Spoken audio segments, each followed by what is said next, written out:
The world is weird. Let me tell you about it. Hi, I'm Greg Fish, and every weekday I have a new science, tech, or just plain weird story for you. So, I live in LA, and it's been a bit windy here for the last few weeks, which isn't exactly helping things vis a vis our drought and fire situation.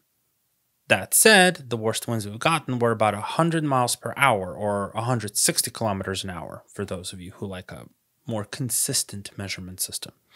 Now, that sounds like a lot, but this week scientists announced the strongest known winds ever, 33,000 kilometers per hour. Obviously, this was not on Earth, but on the gas giant WASP 127b, 520 light years away. This is possible for two reasons.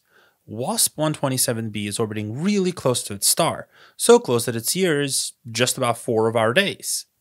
The energy from the star superheats the atmosphere, and on gas giants, there's no surface to slow the winds down, so they just whip around, building more and more speed as long as there's enough energy feeding it, internal or external.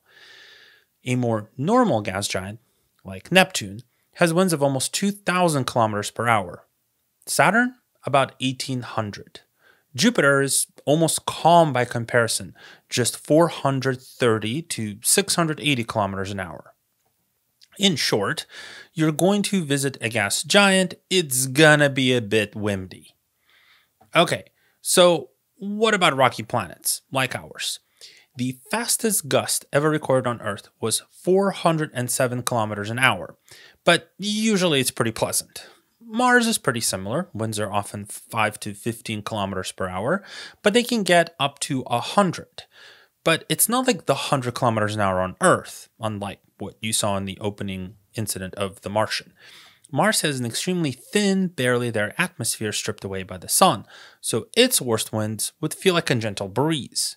There's just not enough air to impact any meaningful kinetic energy, so if you could stand on the surface of the spacesuit, you wouldn't even hear or feel anything. Fine. What about a thicker atmosphere, like that of, say, Venus? High-altitude winds on Venus can hit 400 kilometers per hour, but on the surface, they peak at about 5 kilometers an hour. But with 93 times the pressure, they'd feel like 30 to 40 kilometers an hour and sound pretty deep and ominous. They can't get much faster because the air is compressed under its own mass as you get closer to the surface. This is why Saturn's Titan, which also has a pretty thick atmosphere, has a very similar top wind speed. So there you have it, the lifestyles of the alien and windy.